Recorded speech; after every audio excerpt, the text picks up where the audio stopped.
Dicen por ahí que el Día del Padre es más barato que el Día de la Madre. Y bueno, pero bueno, damos gracias a Dios por la vida de todos los papás. Espero que todos se encuentren bien y estamos listos para recibir la palabra del Señor. Sí, muy bien, les invito a que hagamos una oración juntos y pongamos este tiempo en las manos del Señor. Padre amado, te damos gracias, Padre, profundamente por esta mañana. Gracias por un nuevo día más que podemos disfrutar juntos como hermanos. Y en esta mañana queremos poner este tiempo en tus manos, Señor. Te pedimos que el Espíritu Santo hable a nuestro corazón a través de tu bendita palabra y podamos salir de este lugar llenos de ti. Que tu gracia y tu favor estén todos los días de nuestras vidas para poder servirte con dignidad y entrega. Gracias por la vida de mis hermanos que han decidido estar aquí. Te pido que los ayudes y les des fuerzas para seguir adelante. Ponemos todo en tus manos en el nombre de Jesús y todos decimos amén. Muy bien, ¿cuántos servidores del Señor Jesucristo hay aquí? Amén. Recordemos que Él es el amo y nosotros somos sus siervos. Y dijo alguien por ahí, siervos inútiles, ¿verdad? Pero no se refiere a la palabra así en sí, ¿verdad? Como nosotros conocemos, sino siervos útiles somos en las manos del Señor.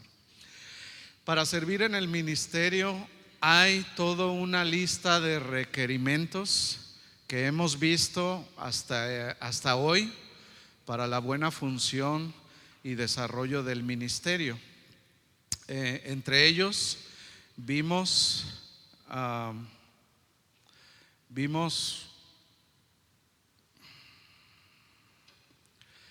que los servidores deben de ser irreprensibles, maridos de una sola mujer. ¿Se acuerdan de la tarea que nos dejó el pastor, verdad? Que se encuentra en Primera de Timoteo capítulo 3. Sobrios, prudentes, decorosos, hospedadores, aptos para enseñar, no pendenciosos al vino o dados al vino, no codiciosos de ganancias, deshonestas, amables, apacibles, honestos, sin doblez, de buen testimonio, llenos del Espíritu Santo y de sabiduría. Pero también deben ser sometidos, y lo vimos también, a prueba, ¿verdad?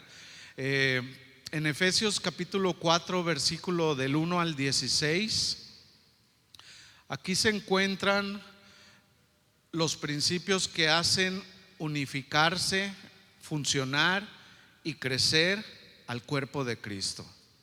Efesios capítulo 4 versículo 1 al 16.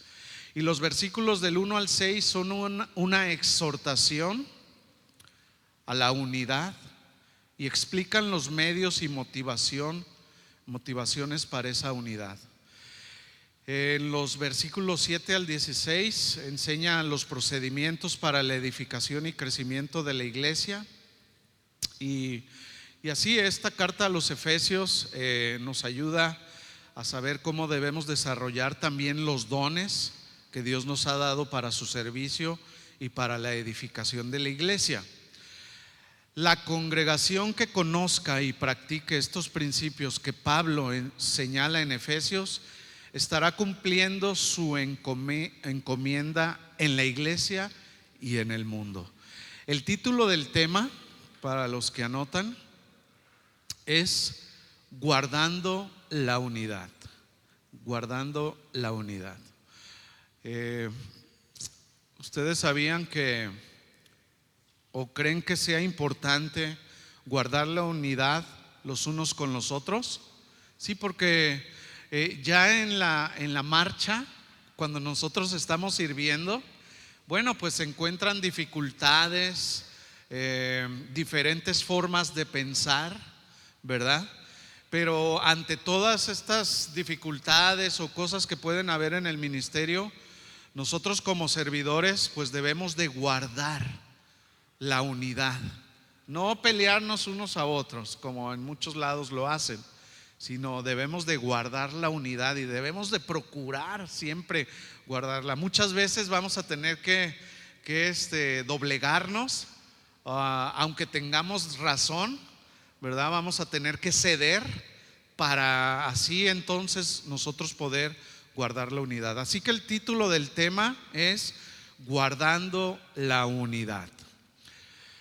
¿Cuántos problemas no hemos visto a través de los años en la iglesia? No nomás en esta iglesia, sino alrededor del mundo. Tantos problemas, ¿verdad? Por no querer en muchas ocasiones deliberadamente guardar la unidad en la iglesia. Y mis hermanos, nos vamos a evitar muchos malos ratos si nosotros atendemos el llamado de Dios a través de la vida del apóstol Pablo en esta carta. Si queremos servir a Dios bien, debemos hacerlo en unidad. ¿Sí? ¿Cómo debemos hacerlo? En unidad, no de manera aislada.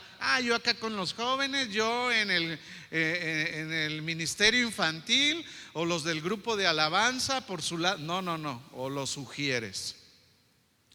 Todos debemos de trabajar en unidad. ¿Sabe por qué? Porque somos un cuerpo en Cristo y todos nos necesitamos. O usted no necesita su pie derecho para caminar, ¿verdad que sí? Entonces, bueno, no debemos de hacerlo de manera aislada o autosuficiente. Yo ya me la sé de todas, sí. No, porque es en la unidad, mis hermanos, que Jehová envía bendición y vida eterna, ¿verdad? Así que acompáñenme ahí con su Biblia, denle vuelta a Efesios, la carta a los Efesios, capítulo 4, versículo 1. Estaremos leyendo ahí del versículo 1 al 6.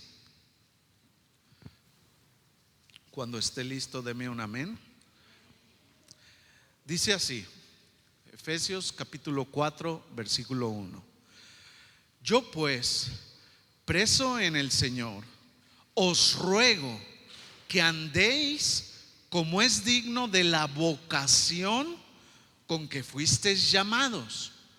Versículo 2. Con toda humildad y mansedumbre, soportándoos con paciencia los unos a los otros en amor, solícitos en guardar, ahí está, la unidad del Espíritu en el vínculo de la paz. 4. Un cuerpo y un espíritu, como fuisteis también llamados en una misma esperanza de vuestra vocación. Un Señor, una fe, un bautismo. Versículo 6. Un Dios y Padre de todos, el cual es sobre todos y por todos y en todos. Estos versículos muestran la preocupación principal del apóstol Pablo cuando escribió esta carta: lograr la unidad de la iglesia en Éfeso y por consiguiente a todos los que formamos parte de la iglesia. Resolver la tensión entre los miembros judíos y no judíos era el reto principal de las iglesias del primer siglo, porque su mentalidad, estilo de vida y normas de conductas pues eran muy diferentes, ¿verdad? Así como hoy en día, aunque todos somos hispanos, vamos a decirlo, bueno, tenemos diferente pensamiento, formas de hacer las cosas, ¿verdad? Aunque no somos judíos o gentiles, pero también todos, dicen por ahí, cada cabeza es un mundo, ¿verdad? Así que cada grupo se sentía superior al otro y sus perjuicios y odio brotaban después de siglos de vivir aislados entre sí. O sea, ellos no se podían juntar, los judíos con los gentiles.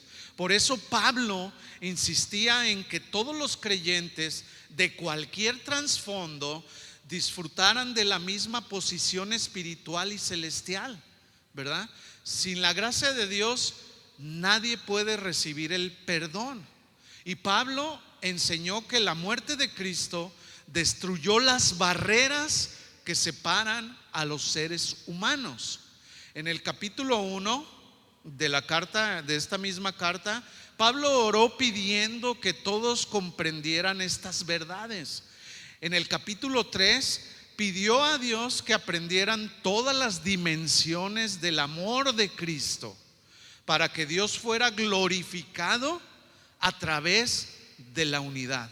Cuando nosotros trabajamos unidos, Dios es el que se glorifica.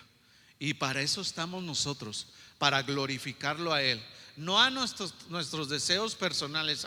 Yo aquí, yo como les dije, ¿no? Tenemos que hacerlo en unidad para que Dios, con un solo propósito, que Dios sea glorificado en su iglesia. Pero además de enseñar Pablo y orar, Pablo ahora en este capítulo 4 los exhorta con respecto a sus responsabilidades y les provee a los cristianos los conocimientos necesarios para que tomen decisiones correctas en el ministerio. Orar por sumisión a la voluntad de Dios y la transformación es fundamental, pero también los creyentes necesitamos obedecer lo que Dios manda, ¿sí? Pablo les señala los deberes de la congregación y de sus miembros y los exhorta a la unidad en forma directa y les dice: yo pues, preso en el Señor, os ruego que andéis como es digno de la vocación con que fuisteis llamado. Este versículo es conmovedor por varias razones. El verbo rogar es la exhortación más amistosa. Es más amistosa que autoritaria. ¿Sí se fijan en esto? O sea, Pablo les está diciendo: hermanos, les ruego, por favor, por las misericordias del Señor, ¿sí?, que andéis como es digno. Y Pablo apela a los sentimientos más puros, a la lógica y a la lealtad. Él buscaba la obediencia de los hermanos basada en el amor y en la gracia de Dios, así como en su propio ejemplo. Y es conmovedor por la persona que hace la exhortación. Pablo fundó esta iglesia de Éfeso y ahora estaba padeciendo, como lo vimos ahí, yo preso, o sea, estaba encarcelado, ¿verdad? ¿Usted cree que estaba muy a gusto Pablo? Y fíjese con qué amor le escribe a los efesios: los ruego, hermanos. Yo creo que si alguno de nosotros hubiéramos estado en su lugar, hermanos, ya basta, ¿no? Pero él con amor, ¿verdad? Tratando de llegar ahí al corazón, les dice: hermanos, anden como es digno de la vocación con que fuisteis llamados. Pero él no pedía que obedecieran solo por simpatía. Ok, ahora sí me siento a gusto, mañana no. Sino más bien pedía que obedecieran porque él estaba sufriendo precisamente para que los gentiles se unieran con los judíos en el cuerpo de Cristo. Lo dijo en esta misma carta en el capítulo 3: por causa de ustedes, yo, Pablo, prisionero de Cristo Jesús, por vosotros los gentiles. O sea, Pablo estaba encarcelado por la predicación del evangelio a los gentiles, porque los judíos no querían que Pablo les predicara a ellos, y lo agarraron y lo metieron al bote, como decimos, ¿verdad? Los judíos eran los causantes de su prisión, porque él predicaba el evangelio de la gracia de Dios a los no judíos. Si el apóstol Pablo aceptaba sufrir las penas de la prisión, era para que los gentiles fueran salvos, ¿verdad? Entonces, ellos también debían hacer sacrificios necesarios para que hubiera paz y armonía en la congregación. Ahora, una pregunta: ¿cuántos judíos hay aquí? ¿Habrá uno por aquí? Aunque algunos tenemos el perfil griego, ¿verdad? Pero todavía no llegamos ahí. Todos somos gentiles, ¿cierto? ¿Sí? Entonces es necesario hacer los sacrificios necesarios para que haya paz y armonía entre nosotros mismos. Qué feo es cuando se ve los mismos, hasta los mismos mexicanos, voy a hablar de mi nacionalidad, se pelean unos a otros. No, yo soy mejor que tú, y ahí andan en el trabajo haciendo competencias en vez de ayudarse, ¿verdad? Pero no debe de ser así aquí en la iglesia. Es necesario muchas veces, como ya lo decía al principio, negarnos a nosotros mismos, aunque muchas veces tengamos la razón, para que fluya la paz y la armonía. Pablo ha enseñado en el capítulo 1, versículo 3 al 14, solamente anótelo ahí en su casa, lo repasa. Estos 4 capítulos son muy interesantes para el desarrollo del ministerio. Entonces, el apóstol apela a la vocación misma, que se refiere a los privilegios eternos que goza el creyente por estar en Cristo. Por ejemplo, si ya están ahí, ayúdenme con su Biblia, dele vuelta al capítulo 1 para nosotros poder ver los privilegios eternos que gozamos al recibir al Señor Jesucristo como nuestro Señor y Salvador. Y dice Efesios capítulo 1 versículo 3: bendito sea el Dios y Padre de nuestro Señor Jesucristo, que nos bendijo, ahí está, con toda bendición espiritual en los lugares celestiales en Cristo, según nos escogió en Él antes de la fundación del mundo, para que fuésemos como santos y sin mancha delante de Él, en amor, habiéndonos predestinado para ser adoptados hijos suyos por medio de Jesucristo, según el puro afecto de su voluntad. Y dice: ¿para qué? Para alabanza de la gloria de su gracia, con la cual nos hizo aceptos en el amado, en quien tenemos redención por su sangre, el perdón de pecados, según las riquezas de su gracia, que hizo sobreabundar para con nosotros en toda sabiduría e inteligencia, dándonos a conocer el misterio de su voluntad, según su beneplácito, el cual se había propuesto en sí mismo de reunir todas las cosas en Cristo, en la dispensación del cumplimiento de los tiempos, así las que están en el cielo como las que están en la tierra.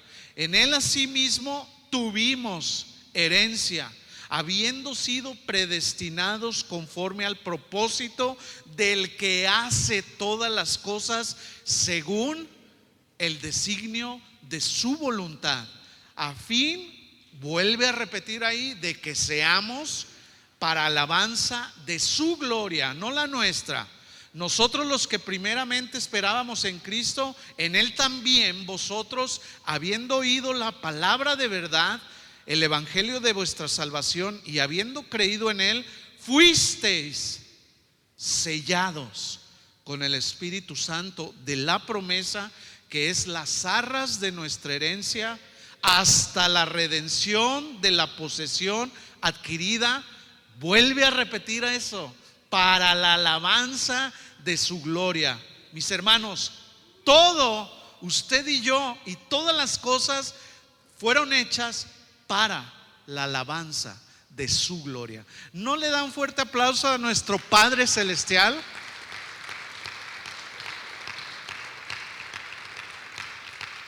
Y hoy, que es el Día del Padre, bueno, digámosle al Señor: Señor, te amamos porque tú nos adoptaste como tus hijos. Eres el mejor padre del mundo.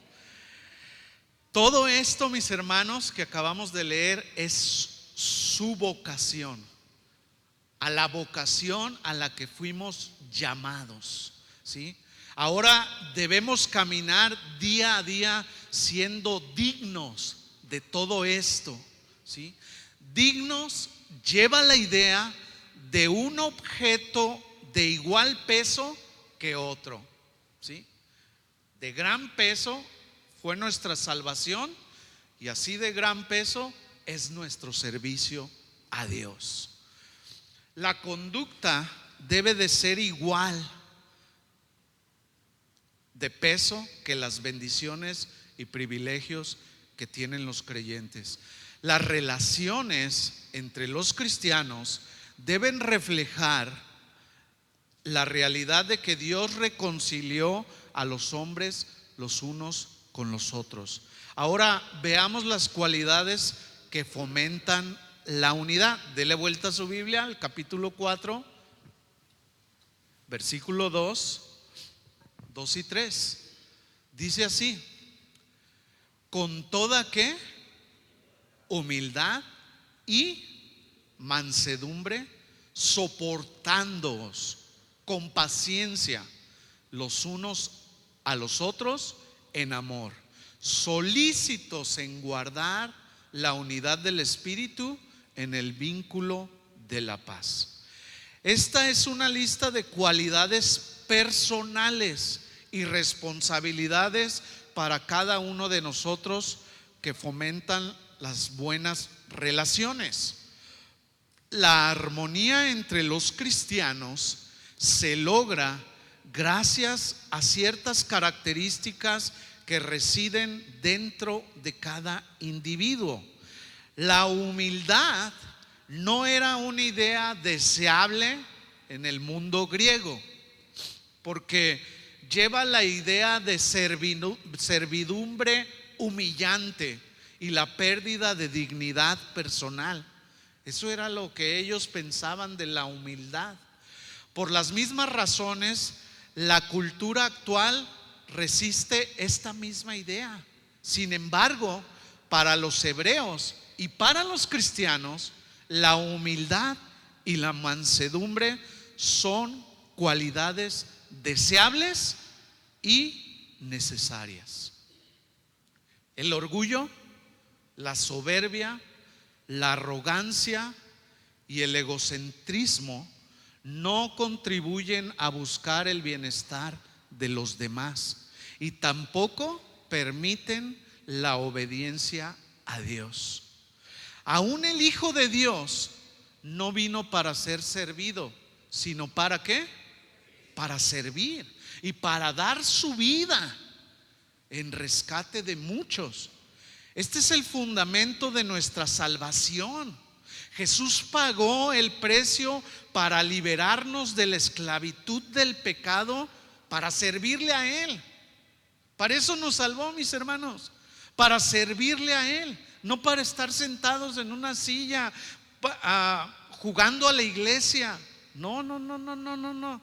Él nos salvó para ponernos a su disposición. Y si vamos a servirle a Él, necesitamos hacerlo conforme a sus reglas, conforme a su voluntad y no a la nuestra. ¿Sí? Esto es algo que algunos todavía no han entendido, no de aquí, de allá, como dicen. Jesús no nos rescató para estar sin hacer nada, sino más bien para estar a su disposición y continuar con la misión que Él mismo inició, que fue la predicación de las buenas nuevas de salvación. ¿Sí? Él nos dio ejemplo de servicio, ¿verdad? Y ahora nosotros debemos de servirle también a Él, porque el que no sirve, no sirve, ¿verdad? Jesús dijo en Mateo 11:29: llevad mi yugo sobre vosotros y aprended de mí, que soy manso y humilde de corazón. Filipenses 2:3, apúntelo ahí, 2:3 al 8. Nada hagas por contienda o por vanagloria, antes bien con humildad, estimando cada uno a los demás como superiores a él mismo, no mirando cada uno por lo suyo propio, sino cada cual también por lo de los otros. Haya pues en vosotros este sentir que hubo también en Cristo Jesús, el cual, siendo en forma de Dios, no estimó al ser igual a Dios como cosa que aferrarse. No, aquí me quedo, no. Y yo les decía a los jóvenes, por ahí me salió una figura del sol, no sé a cuántos les ha salido, el tamaño del sol, y luego por ahí los varios los planetas, y por ahí vi el mundo, así de chiquito era el mundo a comparación del sol. Imagínense cada uno de nosotros. Yo les decía a los jóvenes, somos unas pulguitas ahí pero ahí el Señor no se aferró al ser igual a Dios ni a cosa de qué aferrarse, sino que se despojó a sí mismo y tomando forma de siervo, hecho semejante a los hombres, y estando en la condición de hombre, se humilló a sí mismo, haciéndose obediente hasta la muerte, y muerte de cruz. ¿Sí? La humildad debe de ser la prioridad para nosotros. ¿Sabe por qué? Y apúntele ahí, es algo que ya nos ha dicho el pastor. Porque no hay ningún problema o diferencia que no se pueda arreglar cuando hay humildad. Cuando no hay humildad nos defendemos hasta con los dientes, ¿verdad? Pero cuando hay humildad se arreglan muchos problemas. Y eso necesitamos, mis hermanos, si vamos a servir. Porque yo aquí veo, y qué gozo me da, ¿verdad? Que el día de mañana vamos a servir juntos con los que ya estamos sirviendo, y debemos de hacerlo con humildad. ¿Sí? Va a haber diferencias, pero hay que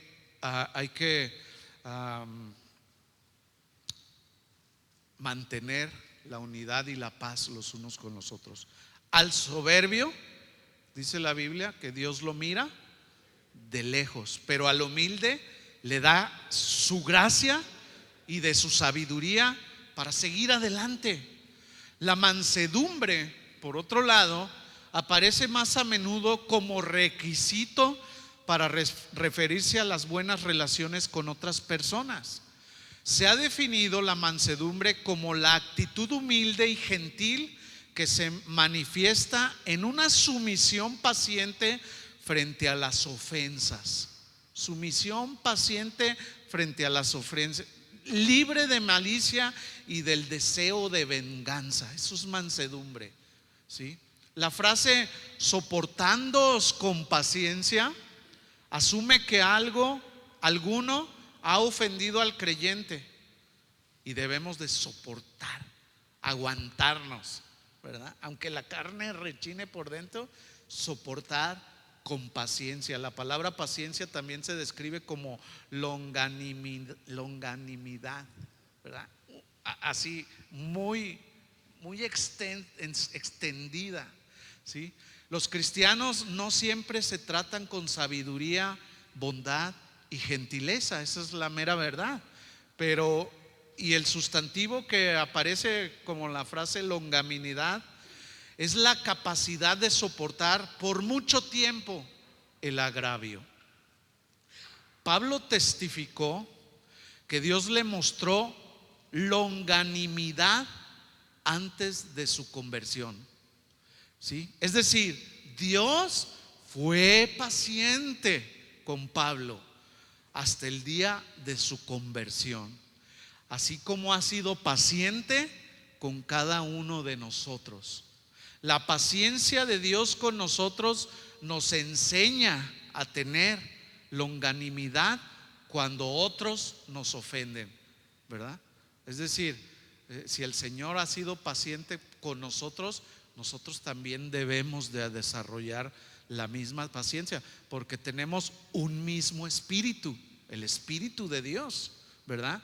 Una de las mejores maneras de fomentar la humildad es enseñar y predicar constantemente la gracia de Dios.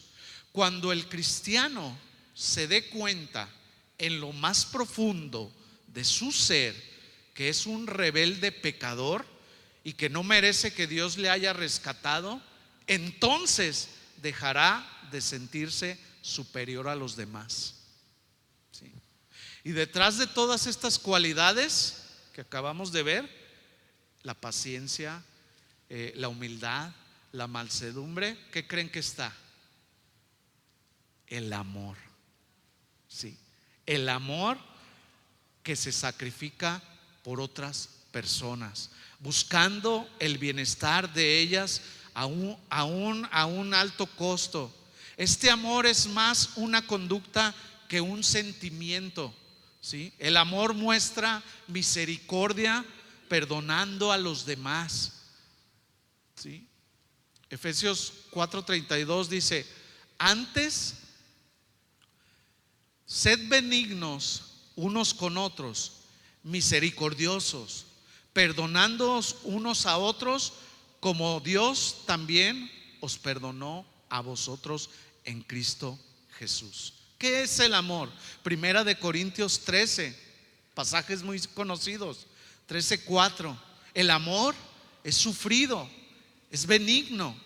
El amor no tiene envidia, no es jactancioso, no se envanece, no hace nada indebido, no busca lo suyo, no se irrita, no guarda rencor, no se goza de la injusticia, mas se goza de la verdad. Todo lo sufre, todo lo cree, todo lo espera, todo lo soporta. El amor, en pocas palabras, no debe de ser egocéntrico. Requisitos para la humildad, entonces, la unidad, perdón. Requisitos para la unidad: humildad, mansedumbre, resistencia, paciencia, amor. Sí. Esforzarse por lograr la unidad, recordar la unidad que Dios ya realizó. Los cristianos debemos trabajar mucho por mantener la unidad, dándole a este esfuerzo una alta prioridad en su vida con la iglesia. El término solícitos significa ser diligentes, esmerarse, esforzarse de tal manera que no falle y hacerlo constantemente. Dios creó la unidad, pero toca a los creyentes protegerla y manifestarla en su comportamiento hacia los otros creyentes. El valor que debe unirnos es la paz. Cristo es nuestra paz. Él vino y anunció las buenas nuevas de paz. Ahora esa paz debe vincularnos como los eslabones de una cadena. Así como Cristo hizo la paz, también nosotros debemos ser pacificadores.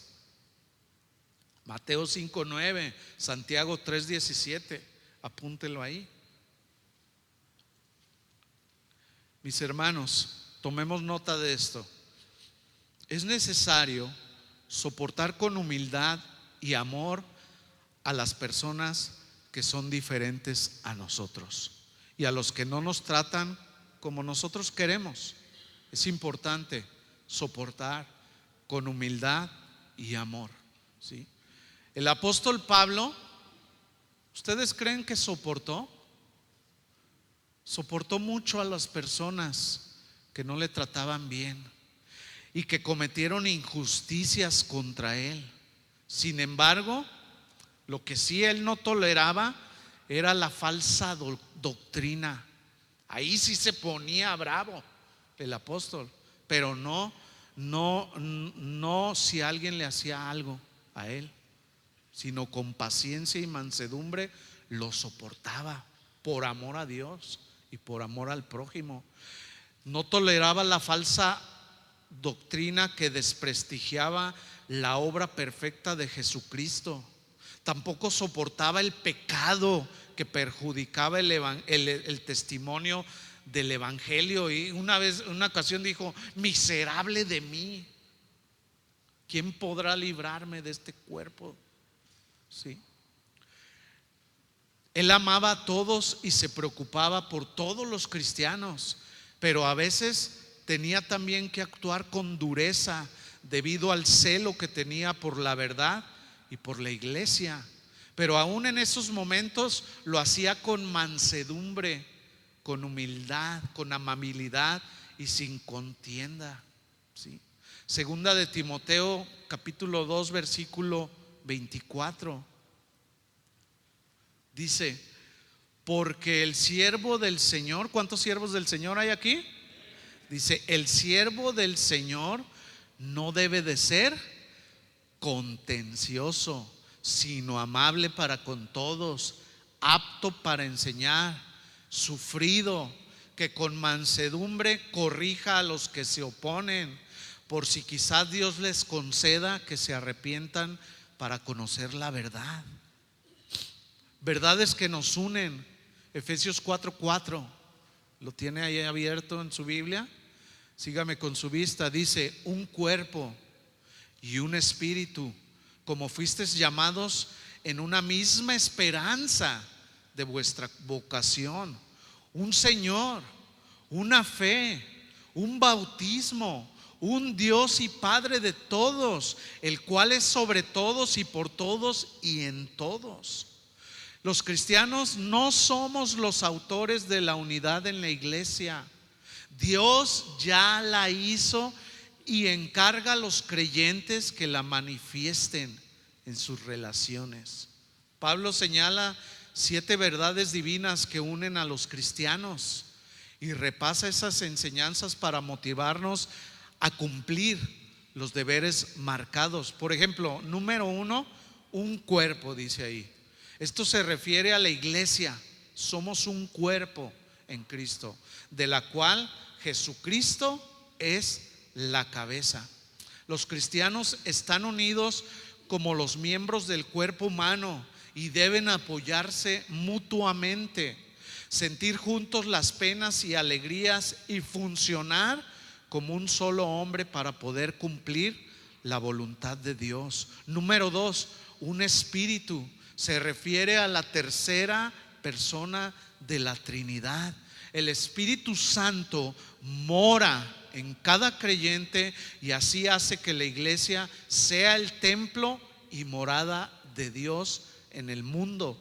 El Espíritu Santo está en el creyente para transformarlo y producir su fruto, que purifica las relaciones en su iglesia: amor, gozo, paz, paciencia, benignidad, bondad, fe, mansedumbre, dominio propio. Número 3, tenemos una misma esperanza. Enfoca el futuro de los cristianos. ¿Dónde está nuestro futuro? En el reino de los cielos, cuando se terminen los días en esta vida. Ahí está nuestra esperanza puesta, nuestra mirada en Jesús. ¿Sí? Esa es nuestra esperanza. Tenemos el mismo destino y disfrutaremos de las mismas bendiciones espirituales que Dios nos da. Número 4, es un Señor, ¿sí? Quien es Jesucristo, de quien todos los creyentes somos siervos, ¿sí?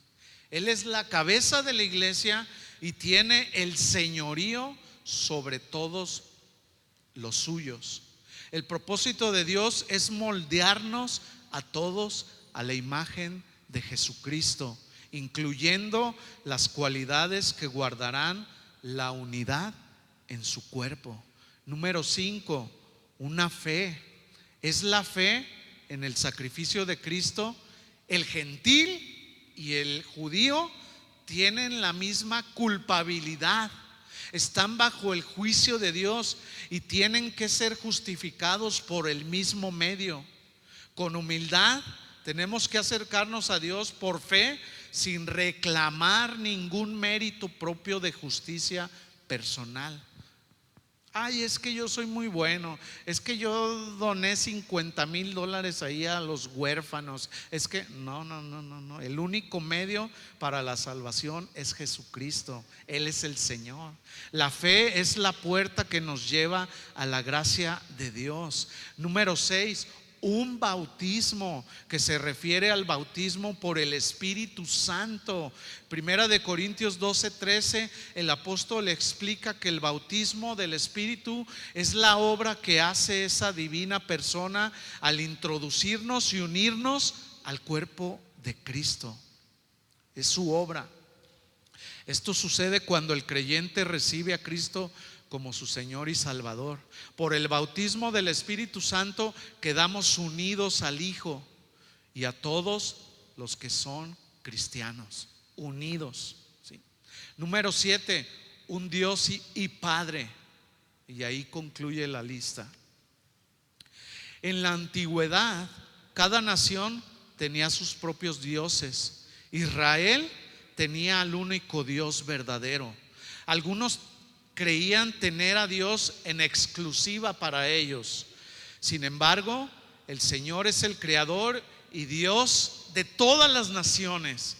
Las personas que reciben a Cristo de cualquier nacionalidad y cultura o idioma se han sometido al mismo Dios y por eso están unidos, ¿sí?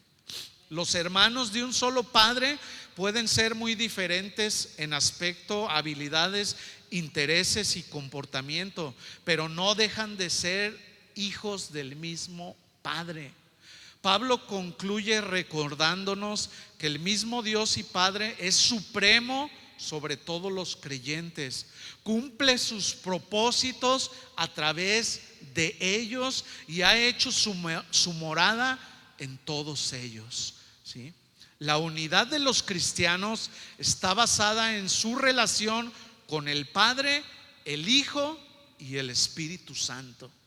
Entonces, la unidad será indestructible y eterna. La falta de armonía en las congregaciones era la preocupación del apóstol Pablo cuando escribió la carta a los Efesios. Y quiero concluir con lo que dijo Pablo a los Gálatas en el capítulo 5, versículo 1. Tengo más, yo no sé por qué nos dan nomás una hora aquí, que tiene uno que resumir tantas y tantas cosas que no se pueden dar en un. Ya se pasó casi una hora, mis hermanos. Bueno, de acá no se siente, no sé de allá, ¿verdad? Aunque veo unos cansaditos ahí, ¿verdad? No se crean. Pero miren lo que dice, hermano. Gálatas capítulo 5, versículo 1.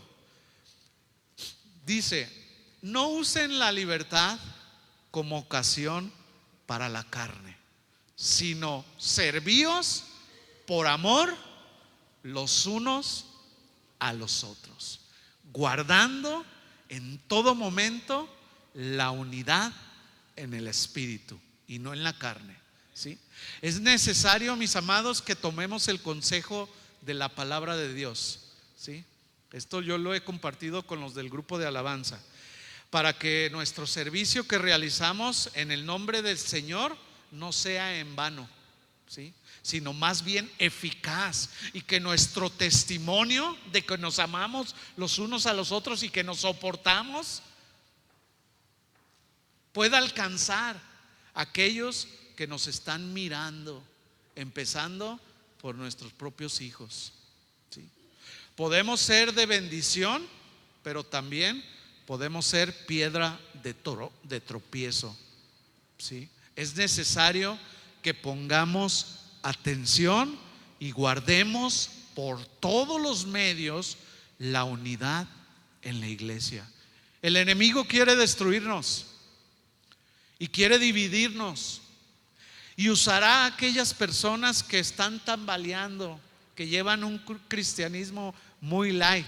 Por ahí se va a meter el enemigo, ¿sí? Pero nosotros, los doulos del Señor, debemos de cerrar filas, como decía nuestro hermano Héctor. Cerremos filas, unámonos hombro con hombro y no permitamos que las zorras penetren y hagan su nido. Estemos alertas, alertas, velad y orad, porque el enemigo está buscando a quien devorar. Sin embargo, como todos sabemos, las puertas del Hades no prevalecerán contra la iglesia. Así que vayamos pues y demostremos de qué estamos hechos. Que Dios les bendiga a todos. ¿Aprendimos algo? Amén. Pongamos pues manos a la obra, mis hermanos. Que Dios les bendiga. Les mandó un saludo el pastor. Ellos están en una junta, reunión pastoral con otros pastores. Así que, pero desde allá les mandan saludos y nos piden sus oraciones para que Dios los guarde en todo momento. Amén. Que Dios les bendiga a todos, mis amados.